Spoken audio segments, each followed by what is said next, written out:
Was arrested by the Central Police Department this morning. I was led into a trap.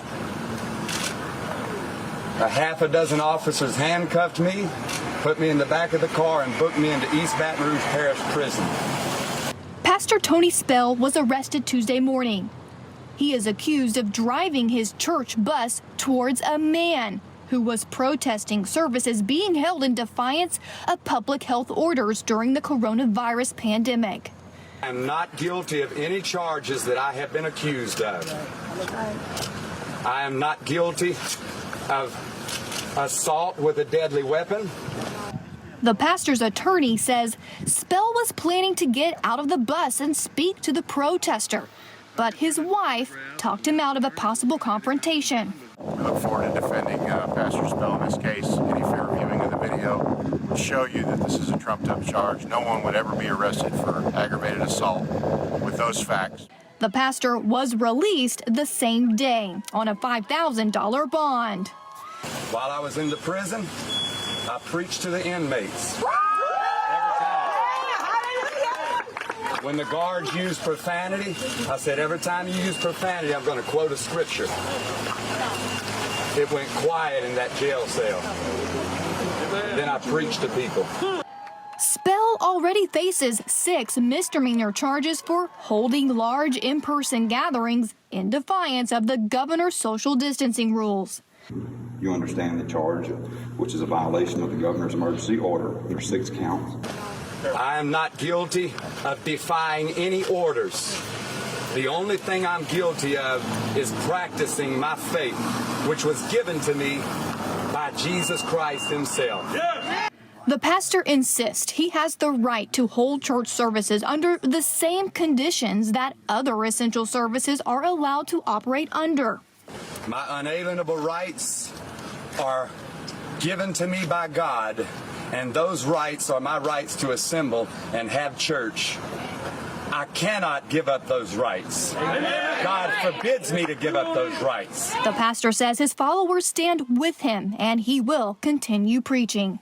I want to tell you this. I will see you in church tonight at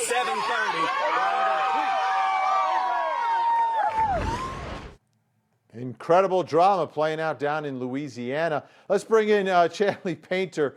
Chanley, this pastor, very outspoken, very defiant to the orders and the social distancing.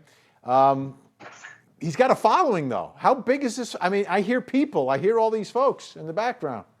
Yeah, we don't see it in the camera, but when he's released from jail, he has a crowd of 70-plus parishioners. They arrived there at the jail in their church buses.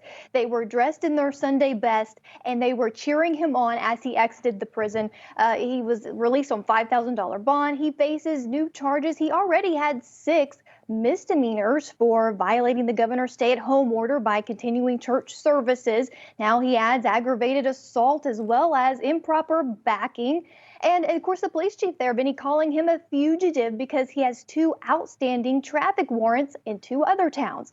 But that didn't stop his supporters to be out there. And you know who else was out there, Vinny? The Protestor was out there at the time. He was also released from jail, holding up his 2-sided sign saying, you know, close this church. And I think the other side said something about danger, coronavirus incubator. So let's take a listen to a little bit of this protester, because that's the part of the story that I haven't heard much about. But let's get a listen to, I guess, this interaction he has with a churchgoer. They commit lies in the name of your false god. What are you worried about it then? Because it's evil. It spreads lies. It infects our government. It is the worst thing that has ever happened to America. It is what made America. No! Yeah. Wrong! I am a history student. One nation under God. You No, need to go back that to is school. not Jesus. Get out of my car. That is a deist God. You know nothing of American history. No law in this country is based on your religion. No law. Freedom of religion is against your religion. You're too stupid to understand that history does not support your Republican narrative from the 1950s. All right, I think I got a better idea of who the protester is. And by the way, if there's a trial for this, that's the state's key witness. Who is this guy? He is. His name is Trey Bennett, and he's a one-man demonstration. He's been out front of that church since Easter Sunday. He says when he noticed hundreds of parishioners gathering in violation and defiance of the governor's order, and he obviously has some views that he wants to express. He holds a sign up out there. He's by himself every day. And according to the police chief, he's not breaking any laws. He's parked in a position he can be. He can stand there. He has the right. And in Trey's point of view, he's also doing what the church wants to do, exercise their First Amendment. He has the right to protest. They have the right to assemble. So it's countering back and forth. And it heated up to the point now that the pastor has charges. Yeah, I would say this, though. Looked like he was violating social distancing there going up to the window of that churchgoer. Let's bring Ashley Banfield into the conversation. Ashley, this is this is some story, huh? I mean, now that we know who the protester is, it takes on a whole nother level. Yeah, Vinny, I'm with you. I was worried about the woman in the car because there were a lot of S's and T's, and that means a lot of spit. And that is without question not what anyone should be doing right now. And nobody should be getting that close and certainly not yelling at each other. But, you know, he's got his First Amendment right. And as Chanley just said, that's exactly what this minister is saying he has the right to do, to peaceably assemble. What is pretty fascinating as well is that this minister is also encouraging his parishioners to hand over their stimulus checks to evangelists. Now, there's nothing illegal about saying that, but there's something immoral about saying that. And so that just sort of puts a pall over this whole case. But it also brought up the case of that Virginia minister who last month was cited for holding hundreds of people in his church and continuing to, assemble masses. And at the time, he was actually quoted, and I can't make this up, and I certainly couldn't write it better than this. He was quoted as saying, his name's Gerald Glenn, there he is, I firmly believe God is larger than this dreaded virus. And he went on to say that he would continue to preach, Vinny, until, quote, I'm in jail or at the hospital. I took that from the New York Times, but I didn't need to take anything else from the New York Times because that preacher and his lovely wife ended up testing positive as well for COVID-19. So not a good result for Pastor Gerald O'Glenn in Virginia, having assembled all of those people in his church, even against the orders of authorities. And tragic end to that story as well. I want to take a listen to the police chief speaking about all of this down in Louisiana. Let's take a listen. The governor and the president's order, and that's all we want him to adhere to, and not have these big services where people can potentially get sick. All the other pastors, priests, and churches in the nation, they're all doing it live stream. They're adhering to the orders, and that's the safest way to do it. Nobody's trying to take his preaching abilities from him. I don't care if he preaches. He can preach all he wants. That's his right. But please do it safely. Chanley, has there been any alternative way? We've seen a lot of preachers going to either live streaming on the internet or television, that sort of way. Not an option here, or not, he's not doing it, this preacher, this pastor?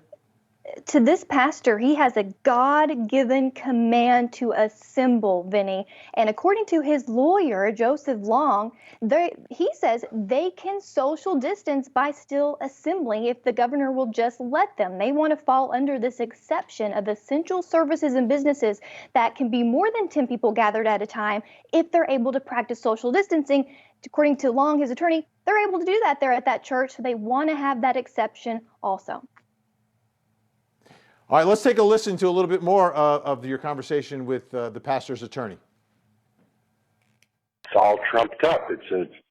It's a brazen attempt to shut down the church in another way, that they were not allowed, they were not able to intimidate the church into shutting its doors after they served him 6 times with violating the governor's order.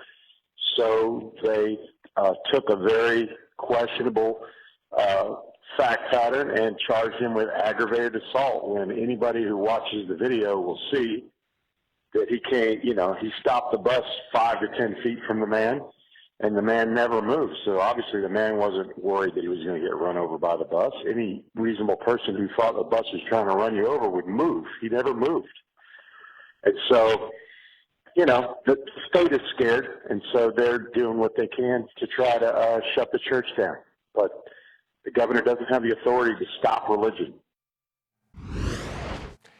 Ashley, this becomes a fascinating battle of church versus state, and the way Joseph Long, the attorney for the pastor, is couching this whole thing. It seems like painting a picture that he's being targeted now. Now he's a target. They're doing whatever they can, looking for a reason to shut him down. Well, he's, according to one report, gone ahead and hired former Judge Roy Moore to represent him. That, of course, if you'll remember, Roy Moore was lost his bid for the U.S. Senate seat in Alabama. So anyway, he's got a vocal advocate there if that's actually going to happen. But I'll be frank with you, there's another pastor, not unlike this pastor, in Florida, Tampa Bay, and he's Pentecostal pastor, and he is citing his First Amendment rights to be able to assemble his hundreds and hundreds of followers. So I'm going to read that for you, because remember how I always do this, Vinny? Since our CourtTV days, like 15 years ago, I've always had my little desk copy. And I think it's important because you got to hear it. Because if you listen to the First Amendment, it's kind of hard to disagree with them. So Congress shall make no law respecting an establishment of religion or prohibiting the free exercise thereof, ... or the right of the people to peaceably assemble. So that's kind of tough. You know, that's kind of tough when you look at that. That's constitutional amendment. So whether he's going to be able to actually use that, it's pandemic time, so everything's a little different, but it does sort of bring up a fascinating argument. Yeah, the other big picture, when you take a step back, we've done so many stories about inmates being released, and now we're talking about pastors being locked up and churchgoers getting in trouble for assembling. It's really, I mean, if you take a step back for a second and think about it, it is really, we're in a bizarre place right now. Alice in Wonderland. I mean, look, it is an unusual circumstance for everyone. If you would have told me 2 months ago that I would be sitting here in my home office and telling my son and my husband to stop clanging the pots and pans in the kitchen next door because I'm broadcasting live, I'd have told you, you're taking something. But, you know, this is an upside down world, and we're all having to accommodate, and I think the law is having to accommodate as well. All right. Ashley, thank you so much. Chanley, there's no trial date for this or anything, right? We're way too early on that.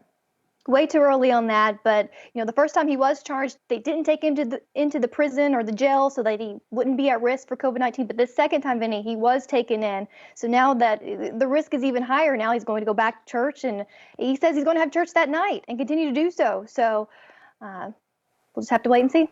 I'm sure we're going to be doing this story again. So Chanley, Ashley, thank you both so much.